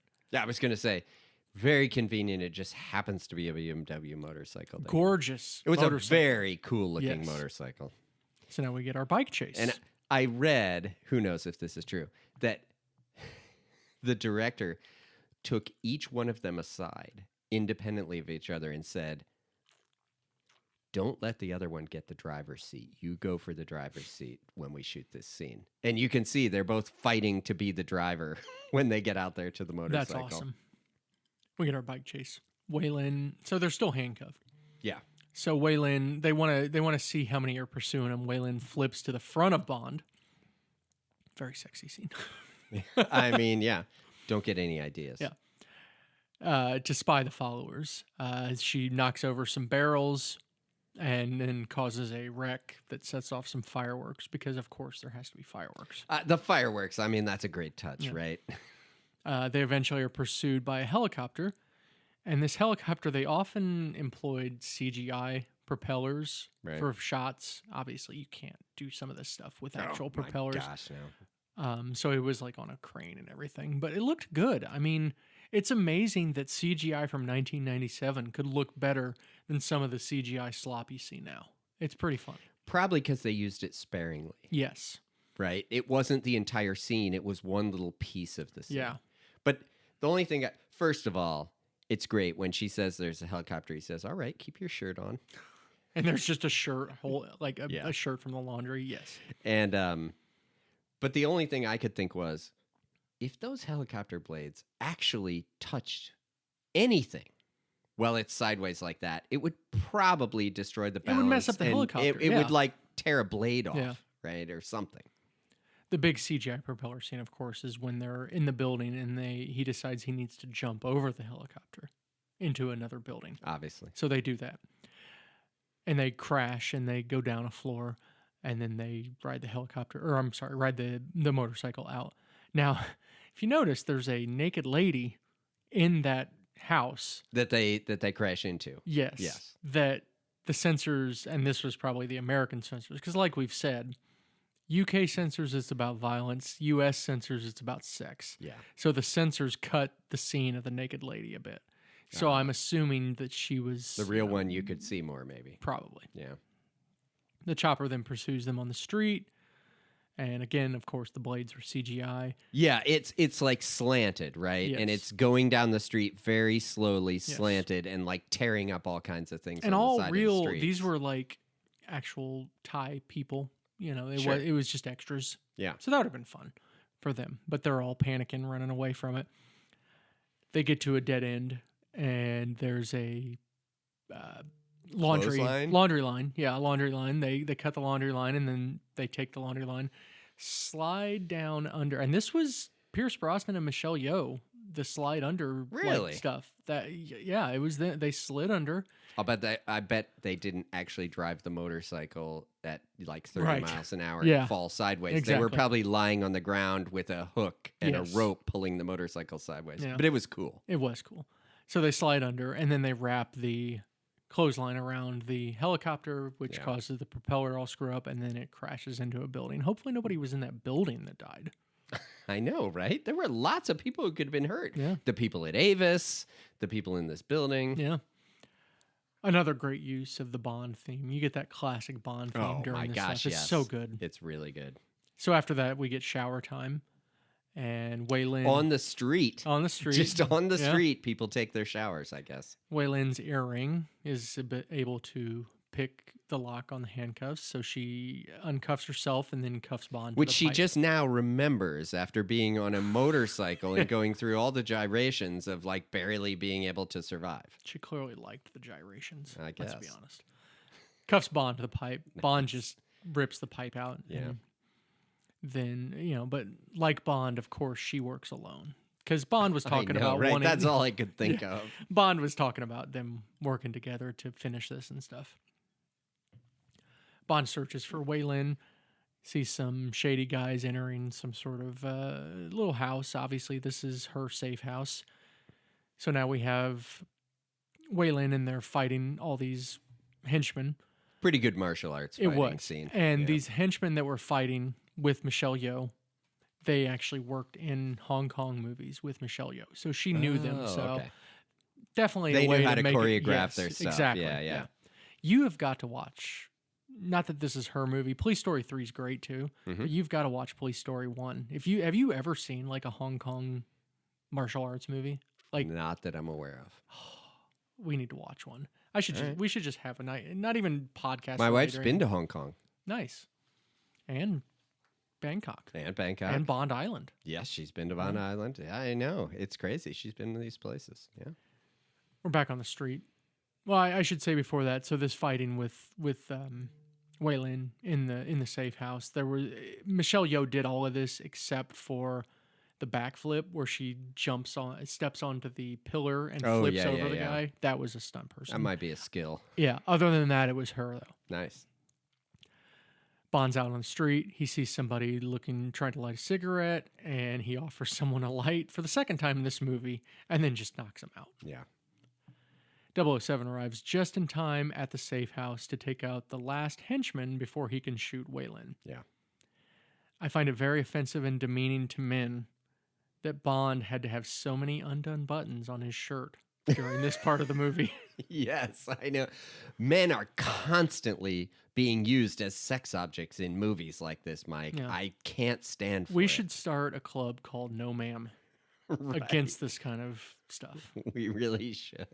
These men are being exploited, especially middle-aged white men. The most oppressed group in the history of the world. Definitely. Turns out these henchmen were sent by General Chang. General Chang was the one that gave this stealth intel to Carver to make his stealth boat. Yeah. Bond I read that there actually was such a thing as a stealth boat. Really? Except that it was like experimental and nobody wanted to buy it. So I guess there was no actual like real world use for it, but some company did develop it, right? One of these military contractors. Not a lot of naval battles these days. No, and when they are, like everyone other than submarines, people know where the boats are. And if you want to be stealth, you just have a submarine. So Bond and Waylon do finally agree to work together. And Waylon then opens this very awesome secret cache of weapons and all kinds of stuff. I was thinking how awesome that must have been for the set designers to make all those blinking lights and computers. And you notice red keyboard, red monitors. Yeah. I guess because they're communist. Probably. Bond offers to use the computer to contact the governments to let them know what's going on, but it's all in Chinese characters, so he decides to pack the gear instead. That's the funny part is, I immediately thought, how's he going to know how to work a Chinese computer that's all in Chinese? Here's what I would love for our billions of, because there's, what is there, 1.5 billion Chinese people? Something We like have that, to have yeah, at least yeah. a billion Chinese listeners. I think so. Well, maybe only half. Okay. Like, Please explain the Chinese keyboard. Is it really like the same number of keys and everything? I would love to learn like Chinese and Japanese, like the characters. yeah. But I just don't. I don't even know where to start with it. So What's a weird concept? Because I think there are the characters you can use to spell words, but then there were other characters that like mean entire words with one Yes. character and stuff like that. Like it's just a whole different paradigm. And from what that I've I also can't even really fathom. From what I've also read is that obviously they have characters for their written language, and then their verbal language is totally different. It's not like phonetic. I don't know how they do it. I don't either. They're smarter than us, Obviously. We do get some really fun sight gags during this scene where he's going through and getting the equipment and stuff. First one is the fire-breathing dragon. Fire-breathing dragon, where he says is very good. novel. Yes. Then he pulls out this fan and shoots these fan darts, and we Yeah. get a little quip here. I've always been a fan of Chinese technology. Always been a fan of Chinese technology. Yes. Classic. Then one of the henchmen or whatever gets up and tries to attack Wei Lin, and there's a trap rickshaw that just takes him out. Yes. Good stuff. Yeah. So Bond picks up the new. I think this is where he gets the new Walther. Maybe. Like I said, I still thought it was a PPK, but I'll take your word. I believe you that it was a new Walther. And while he's doing that, Wei Lin does figure out where the stealth boat is. So from there, we go to Hailong Bay to find the stealth boat. Bond and Wei Lin, they hop on. That's clearly the ship from the man with the golden gun. I don't know how they get there. They get there like instantly. Sure. Did you notice that ship looked like the ship from Man with the Golden Gun? The boat that they're on? It did. Yes. I was waiting to see, what's his name? Knick Knack. Yes. Still up in the cage on there. Exactly. So they're bantering while they're, getting their weapons locked and loaded. They get on a little raft and they find the stealth boat. And they start placing bombs around it because they want to blow it up. Bombs that they set for 10 minutes. Yeah. I don't get this part. They should have set it for 3 minutes. I know, right? For England. But those bombs never blow up. I don't really understand what the story was with those. It is very convenient that there's literally nobody on watch and no radar to detect that they get to that boat. I know. A boat like that would have no defenses to like actually notice a raft coming up and then people like coming inside the bottom of the boat.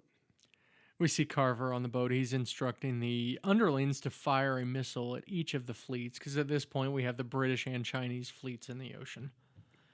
And they're about to fight. Yeah. So we see the HMS Bedford and they detect the missile. This is where we get a brief shot of a guy by the name of Hugh Bonneville, who you may know as Lord Grantham from Downton Abbey.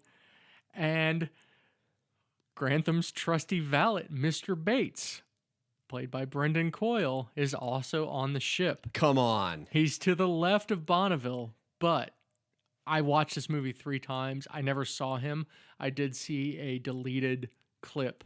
He is sitting next to Hugh Bonneville during this scene. Well, England is a fairly smallish country, so they probably only have like 15 actual actors who are in everything. And none of them are nearly as good as, like, say, an Ariana Grande or anybody like that. So, obviously. Yeah, they just got to keep recycling these people for all these different shows. Uh-huh.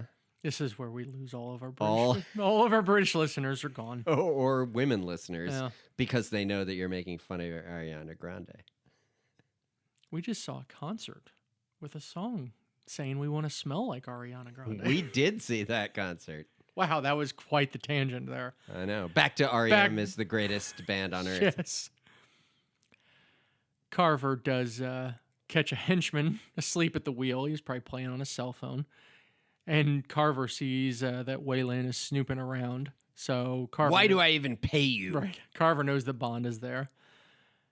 Stamper does find Wei Lin and captures her. And Bond is on the other side of I don't know, just somewhere under this ship. It's a weirdly it's kind of a ship. pontoon in a sense, right? It's got those 2 sides, but Yeah. then it's got an underneath where you can like walk. Yeah, so Bond's at one end, Wei Lin's at the other. So a guard comes out to get Bond. Bond takes out that guard, and then Bond uses that guard as a decoy for him. So he holds him out, and Stamper shoots him, and he falls into the Pushes water. him in the water. So Stamper thinks then that Bond is dead. Yeah. Bond takes out those guards, and then Wei Lin is taken to Carver. The greatest part of any Bond movie, when somebody on the good guy team is brought in front of the bad guy for the entire plot to be explained. Mm-hmm. Right? I mean, this is the best part. Right? Yes. They do it all the time. The Spy Who Loved Me, right? When they do it inside the ship, right? And everything. This is how similar is this, right? But you have to have the part. Yeah. Bond going to meet Blofeld in You Only Live Twice. Exactly. Yeah. I mean, this is where the bad guy explains his entire plan. Because nothing could go wrong. Boy, Austin Powers just had no clue about Bond movies, did they? I know, right? What's crazy, Austin Powers and this movie came out the same year. Oh, that's what I wondered. Yeah. Okay. 97. Carver's talking to Wei Lin. He says that Bond is on his way to the bottom of the sea. I didn't catch this the first time, but I did catch it the second time I watched the movie. Carver says that Bond is his new anchor man. Anchorman, yes. Wei Lin tries to get away.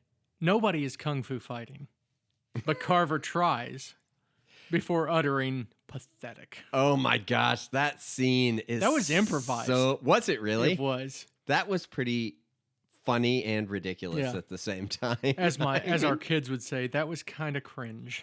It was kind of cringe, but at the same time, you're like, okay, the one thing that somebody might actually do, and something ridiculous like that.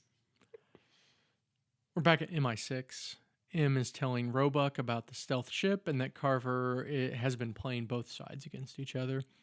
Then we go to the Bedford, and the Bedford is told to look for the stealth ship. So Carver's providing even more exposition. Bond sets a cool little trap of a grenade in a jar.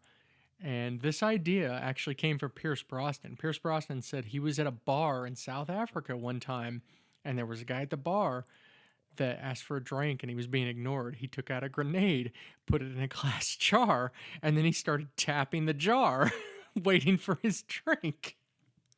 Wow. Yeah. Now, see, I know that story can't be true because this obviously came from MacGyver. Oh, of course it did. That's what I wrote. That makes sense. I mean, seriously. I have a grenade, I have a jar, and I have a tiny remote-controlled teeny explosive. Nice. What can I do with these things? I love MacGyver. You ever seen MacGruber? The movie? No, I haven't seen the movie. I need to watch the movie. Carver's going to shoot the missile at Beijing for the very nefarious plan to get exclusive rights in China to broadcast. All of this is just so he can get rights to I mean, I suppose that's worth a lot of money. Sure. Right? I mean, because once you have $1 billion, that's just not enough.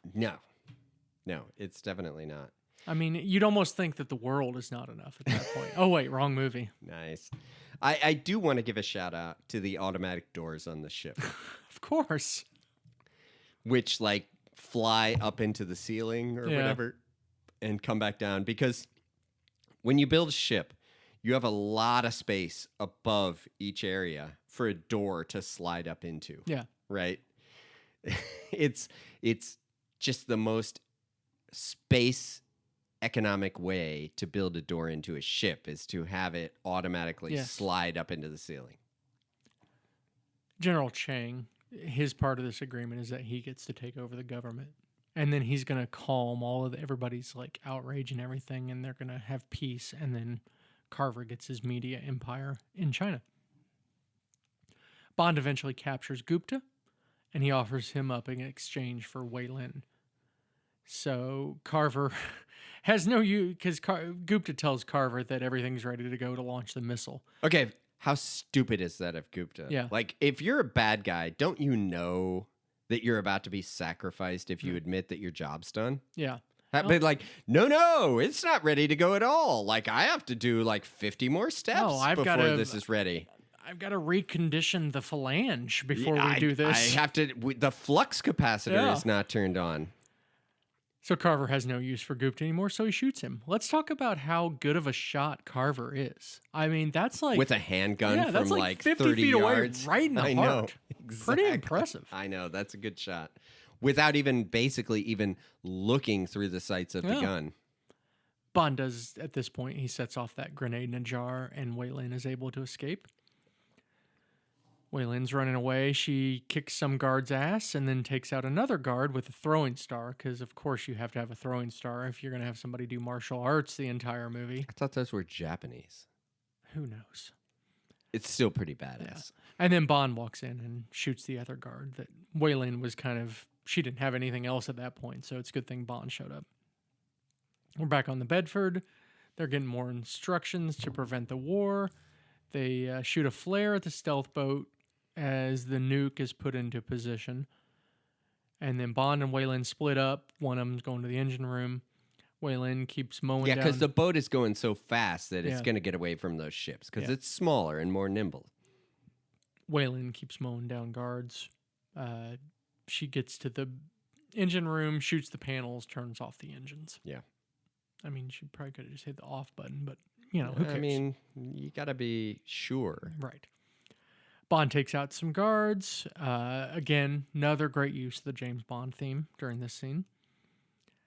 And he decides that guns aren't good enough, so he fires some missiles, but he misses Stamper.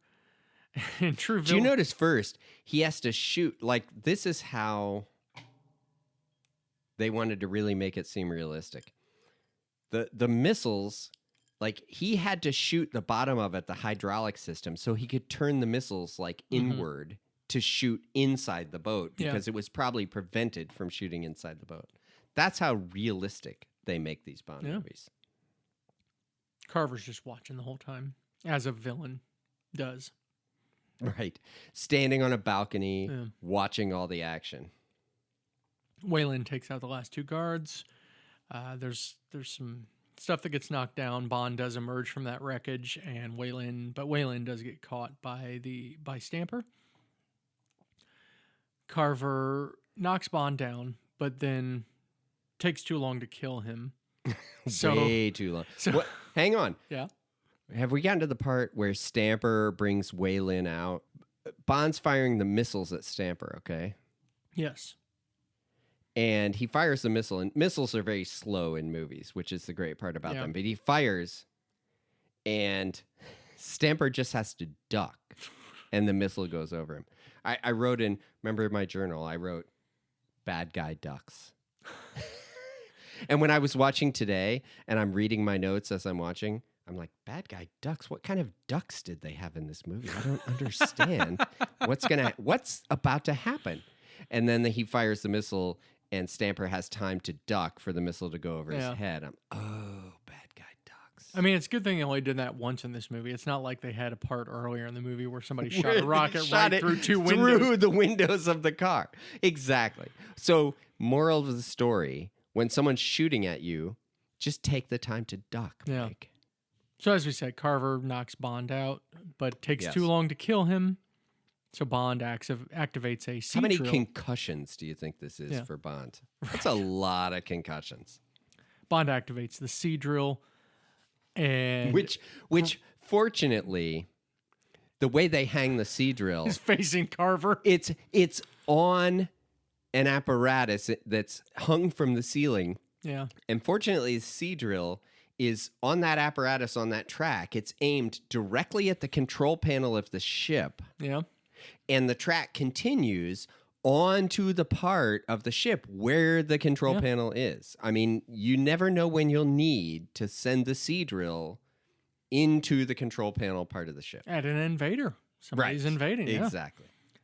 Bond gets the better of Carver, and then he says, "You forgot the first rule of mass media, Elliot. Give the people what they want." And he shoves him into the drill. That's a pretty gruesome death. Pretty gnarly. Yeah. Yeah. But it's a Bond movie, so the main villain is usually not the last that Bond has to the deal movie's not over. Yeah. Stamper arrives with Wei Lin as Bond is trying to disable the missile, and Stamper drops Wei Lin into the water, tied up in chains. Can we stop here for a second? Yes.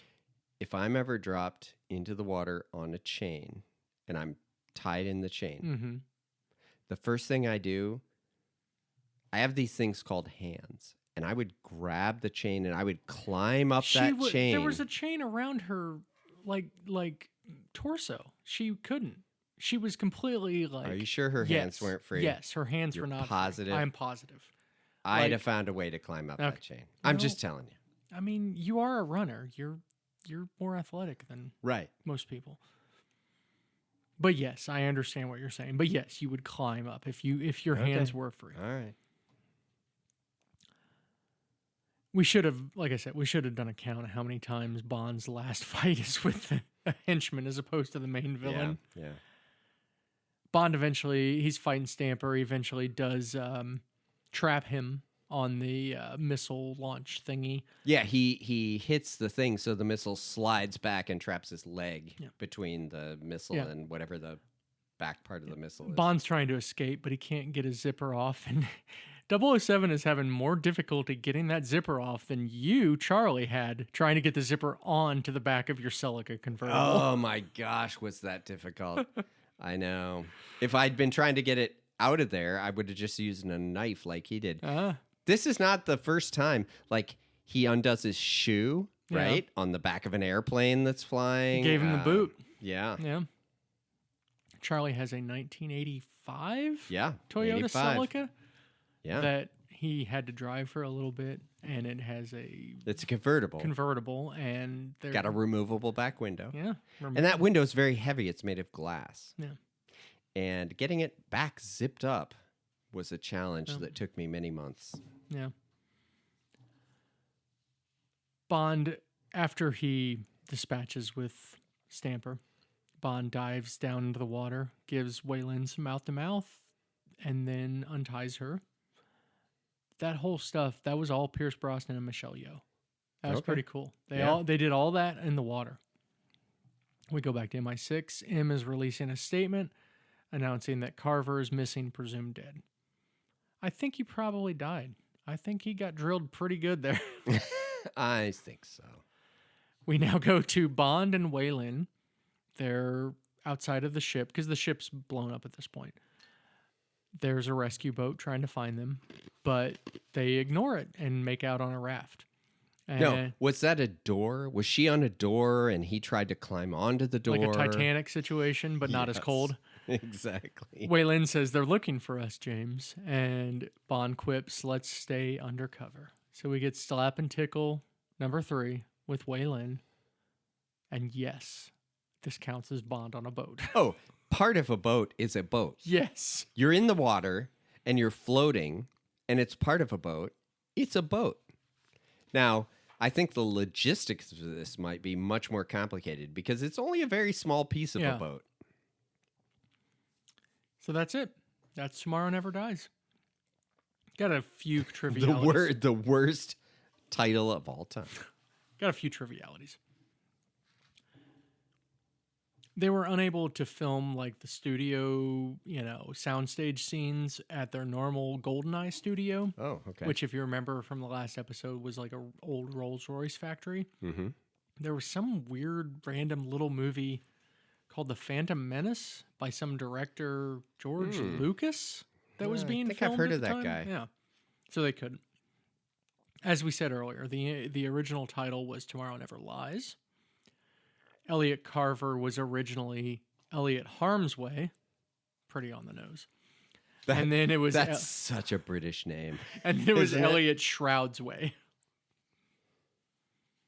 So they decided not to be completely blatant. Yeah. Final thoughts and rating. So here's the things I liked. First and foremost, Michelle Yeoh. I love Michelle Yeoh. I think she's awesome in this. This was like her first big English language movie. Okay. And she's just perfect in this. We've talked about it a couple times. I love the use of the Bond theme. I think the traditional Bond theme in this one, they didn't really use it a lot in the last one. Like the tank chase had it a bit. No. They really had leaned, like a lot of movies did, they had leaned into that mid to 80s, early 90s sort of cheesy music thing. I mean, even GoldenEye, it was like a little more electronic kind of. Yeah, I mean, that's the way the world was. Yeah. But this goes back, it seemed like they made a concerted effort to go back, and it was great. I think the villain is top tier. I think he is one of the best villains. He's really We'll see. good. We'll see when we get to rankings. Bond and Wei Lin, great chemistry between Pierce Brosnan and Michelle Yeoh. I don't think there is another movie where Bond and the main Bond girl have a better chemistry. But on top of that, I don't think there's been a Bond movie where the Bond girl has been such a strong character. Pussy Galore is pretty close. Pussy Galore is really good. Yeah. Triple X is really good. Yeah. But beyond those two, I don't think there's anybody close. I mean, No, I guess you could maybe argue Countess. Badass. She's not there just to seduce him. She is badass. They are not Bond then the Bond girl. They are equals. It is Bond and Wei Lin together. Oh yeah, she's on her own mission. She's going to do her own mission. Yeah, she's really good. I love Moneypenny and M. I think that they have a few nice little back and forth moments. And I love that it's under 2 hours. There's only one more Bond movie that's going to be under 2 hours, I think. So I keep going back and forth on this one in terms of what I want to give it. But watching it so much, doing the research, my love of Michelle Yeoh, it's 5 stars. You know, it's interesting because I hadn't seen it in a long time. Yeah. And sort of my just general feeling is that Pierce Brosnan had one good Bond movie. Yeah. Right? That was just my Me thought too. after Honestly, not me having too. watched them for a long time. Yes. I'm the same way. I agree. But I watched it and there's really nothing not to like about it. Yeah. It's good. He has good lines. She has good lines. I mean, and yes, the villain is good. And maybe part of it is watching it in modern times. The whole thing about it's very the whole realistic. news media thing Yes. may not have even resonated as well when they made the movie as it does now. Yeah. That's what's so weird about it. A super rich guy having satellites. Yeah. Well, that'll never actually happen, No, right? Real, definitely not. actual guys, like just regular private citizens putting satellites into space, we'll never have that. No, definitely not. Just guys controlling the media and having it say what they want to say versus just reporting the news. That's not actually going to happen, is it? No, none of these things. And maybe that's part of why it actually plays better than I sort of thought it was going to. Yeah. So, Notwithstanding the title, of course. right, the title is awful. But it would have been so much better if they stuck with Tomorrow Never Lies. Like, it would have actually made sense. Yeah. Right? But it's very good. I never have time to prepare for these. I don't think about these well enough, how many stars I'm going to give In them. fairness, you do have 2 weeks to figure out your stars. I know. I mean, it's so difficult, Mike. Like, my job, how do you think I keep up that perfect employment record? By working on Saturdays. Exactly. Right. I don't have time for these frivolous things like you do. I'm going to give it 4.5. Okay. It's a good rating. Oh, no. It was very entertaining. The 2 chase scenes in it were just outstanding, right? I mean, as every chase scene ever filmed is ridiculous. Yeah. In the real world. But The they're remote control also awesome. The fact that they, because the last one had a tank. Yeah. And it's like, you can't top a tank. But what can you do differently from a tank? Yeah. Remote control car. No, it was terrific. And the motorcycle where they keep having to switch positions and they're going through Absolutely. and on top of buildings, through buildings, I mean down alleys. I mean, that was pretty good. Yeah. Ranking, I just went back and forth on this. I'm going to put it at number 5. So I'm going to put it right below From Russia with Love. And right above Goldfinger. Okay. I'm going to put it at number 6. Okay. Right below Goldeneye.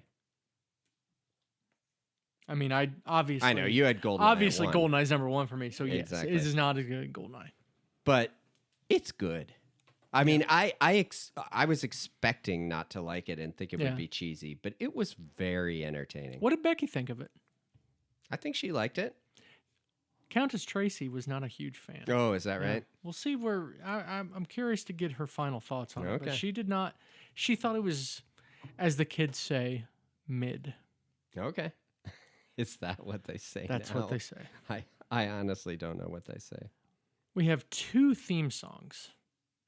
We have Tomorrow Never Dies, and we have Surrender by Katie Lang. I should say that the end credits is playing Surrender by Katie Lang, which also incorporates the term Tomorrow Never Dies. Yeah. And honestly has more of that song is in the movie than the Sheryl Crow song.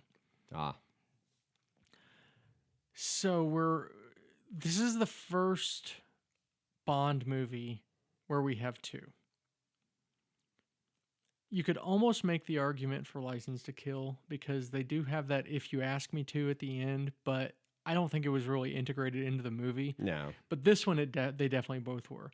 Tomorrow Never Dies, like I said at the beginning, I don't like it. I'm putting it at 16. I'll put it right above Moonraker, but that's as high as it goes. Okay. It goes is right above Moonraker. All right. Give me the list. And then let me do you have it too. Okay. Let me do Surrender also. Surrender's not bad. Surrender should have been the theme for this one. Interesting. By Katie Lang. I'm going to put that. I mean, it's still not great. So I'm going to put that one at number 9. Right below Man with the Golden Gun, right above For Your Eyes Only. I just, like I said, we both love Sheryl Crow. Oh, yeah. We both love those first 3 albums. I know. I cannot believe how much of a dud this Bond song is. I find it average, but average in Bond themes is going to make it pretty low. So I'm going to make it number 14. Mm-hmm. And I'll make the other one right above it. I mean, I neither one did that much for me. I did make sure beforehand to remind you to listen to that listen one to because the other one, I know.